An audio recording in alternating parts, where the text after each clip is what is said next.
আসসালামু আলাইকুম প্রিয় দর্শক, স্বাগতম জানাচ্ছি আরও একটি নতুন ভিডিওতে। তো আজকে আমরা পড়ব হযরত মুহাম্মদ সাল্লাল্লাহু আলাইহি ওয়াসাল্লামের শ্রেষ্ঠ জীবনী গ্রন্থ আর রাহিকুল মাকতুম। এটার মধ্যে আজকে আমরা পড়ব 168 নম্বর পৃষ্ঠা থেকে, যেখানে বলা হয়েছে ইসলাম গ্রহণের কারণে তৎকালীন সময়ে কাফির মুশরিকরা বিভিন্ন সাহাবাকে যে পরিমাণ কষ্ট বেদনা দিয়েছে তার কিছু অংশ। তো চলুন শুরু করি। আউযু বিল্লাহি মিনাশ শাইতানির রাজিম। বিসমিল্লাহির রহমানির রহিম। রব্বিশ ইশরাহ লি সাদরি ওয়া ইয়াসসির লি আমরি ওয়াহলুল উকদাতাম মিন লিসানি ইয়াফকাহু কওলি। রব্বি জিদনি ইলমা, রব্বি জিদনি ইলমা, রব্বি জিদনি ইলমা। আম্মার বিন ইয়াসির বনু মাখজুমের ক্রীতদাস ছিলেন।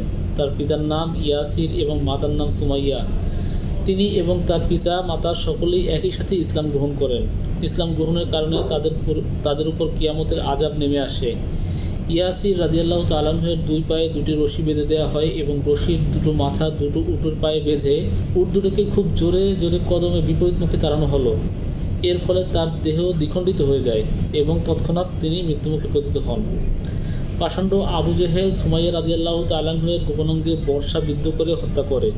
মুসলিম মহিলাদের মধ্যে সুমাইয়া রাদিয়াল্লাহু তাআলা আনহু ছিলেন প্রথম শহীদ। দুপুরবেলা প্রখর রৌদ্রতাপে মরুভূমির বালুকণা ও কঙ্কর রাশি যখন আগুনের মতো উত্তপ্ত থাকে, তখন আবু জেহেলের নেতৃত্বে মুশরিকরা আম্মার রাদিয়াল্লাহু তাআলা আনহুকে নিয়ে সেই উত্তপ্ত বালি এবং কঙ্করের উপর শুইয়ে দিয়ে শাস্তি দিত।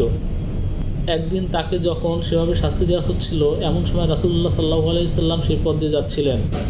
আম্মার রাদিয়াল্লাহু তাআলা আনহুকে লক্ষ্য করে তিনি বললেন, হে ইয়াসিবের বংশধর, ধৈর্য ধারণ করো, তোমাদের স্থান জান্নাতে।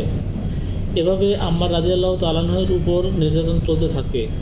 কখনো তাকে প্রখর রোদে শুইয়ে দিয়ে তার বুকে পাথর চাপা দেওয়া হতো, কখনো বা পানিতে ডুবিয়ে শাস্তি দেওয়া হতো। মুশরিকরা তাকে বলতো, যতক্ষণ তুমি মুহাম্মদ সাল্লাল্লাহু আলাইহি সাল্লামকে গালমন্দ না করবে এবং আমাদের উপাস্য লাত ও উজ্জা সম্পর্কে উত্তম কথা না বলবে, ততক্ষণ তোমাকে মুক্তি দেওয়া হবে না। অত্যন্ত নিরুপায় হয়ে আম্মার রাদিয়াল্লাহু তাআলা আনহু তাদের কথা মেনে নিলেন।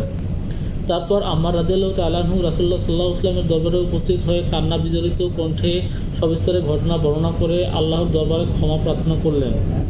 এ কারণে এই আয়াতে কারিমে নাজিল হয়, আল্লাহর উপর বিশ্বাস স্থাপনের পর যে কুফরি করে তার জন্য ক্রোধ ও কঠিন শাস্তি রয়েছে, কিন্তু যাকে বাধ্য করা হয় অথচ তার অন্তর বিশ্বাস অটল থাকে, তার জন্য চিন্তার কিছুই নেই।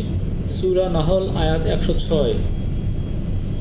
ফুকাইয়াহ রাদিয়াল্লাহু তাআলা আনহু বনু আবদুদ্দার গোত্রের দাস ছিলেন।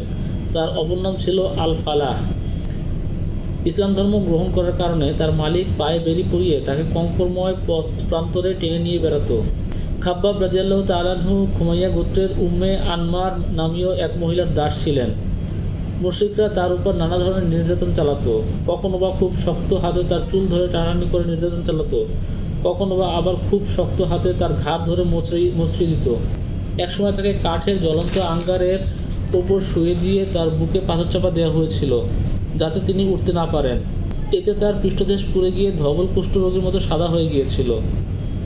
মিন্নিরা নাহদিয়া এবং তার কন্যা উম্মে উবাইসা সকলেই দাসী ছিলেন। ইসলাম গ্রহণের পর তারা সকলেই মুশরিকদের হাতে নানাভাবে নির্যাতিত ও নিপীড়িত হওয়ার ফলে অবর্ণনীয় দুঃখ কষ্ট ও জ্বালা যন্ত্রণার সম্মুখীন হন। তাদের সম্পর্কে ইতিপূর্বে ক্ষেপে আলোচনা করা হয়েছে। বনু আদি গোত্রের এক পরিবার বনু মুয়াল্লেমের এক দাসী মুসলমান হয়ে যাওয়ার সংবাদ শুনে ওমর বিন খাত্তাব, তিনি তখন ইসলাম গ্রহণ করেননি, তাকে এতই প্রহার করেছিলেন যে তিনি নিজেই ক্লান্ত হয়ে গিয়ে এ বলে ক্ষান্ত হয়েছিলেন, মানবিক কোনো কারণে নয়, বরং খুব ক্লান্ত হয়ে পড়েছি বলে শাস্তি দেওয়া থেকে আপাতত তোমাকে রেহাই দিলাম। অবশেষে আবু বকর রাদিয়াল্লাহু তাআলা আনহু বেলাল এবং আমের বিন ফুহায়রার মতো উক্ত দাসগুলোকে ক্রয় করে মুক্তি করে দেন। কাফির মুশরিকরা মুসলমানদেরকে শাস্তি দেওয়ার ক্ষেত্রে আরও যেসব পন্থা ও প্রক্রিয়া অনুসরণ করছিল তা হচ্ছে, কোনো সাহাবীকে উটের কাঁচা চামড়া জ্বলিয়ে বা লেপটিয়ে প্রথম রৌদ্রতাপের মধ্যে ফেলে রাখত, কোনো ক্ষেত্রে আবার লোহার বর্ম পরিয়ে উত্তপ্ত পাথরের উপর শুয়ে রাখত। প্রকৃতভাবে আল্লাহর দ্বীনে দীক্ষিত ও দ্বীনের অনুসারী অত্যাচারী ও উৎপীড়িত ব্যক্তিগণের নামের তালিকা যথেষ্ট লম্বা ছিল। অত্যাচার ও উৎপীড়নের দৃশ্য বড়ই করুণ, লোমহর্ষক ও হৃদয় বিদারক। প্রকৃত অবস্থা ছিল, মুশরিকরা যখন কারো মুসলমান হওয়ার সংবাদ পেত, তখনই তাদের কষ্ট দেওয়ার ব্যাপারে তারা খুবই আগ্রহের সাথে বদ্ধপরিকর হয়ে যেত। আল্লাহুল আলিউল আজিম। সাদাকাল্লাহুল আলিউল আজিম। প্রিয় দর্শক, আমাদের ভিডিওটি যদি ভালো লেগে থাকে তাহলে আপনি একটা লাইক দিতে পারেন। আমাদের চ্যানেলের নিয়মিত ভিডিও পেতে সাবস্ক্রাইব করে বেল বাটনটি অন করে রাখুন। আমরা আমাদের চ্যানেলে রাসূলুল্লাহ সাল্লাল্লাহু আলাইহি ওয়াসাল্লামের জীবনী এবং বিভিন্ন ইসলামিক বই পাঠ করে শোনাবো। এছাড়াও ইসলামিক কন্টেন্ট পেতে আমাদের চ্যানেলটিতে আপনারা সংযুক্ত থাকতে পারেন। আসসালামু আলাইকুম ওয়া রাহমাতুল্লাহি ওয়া বারাকাতুহু।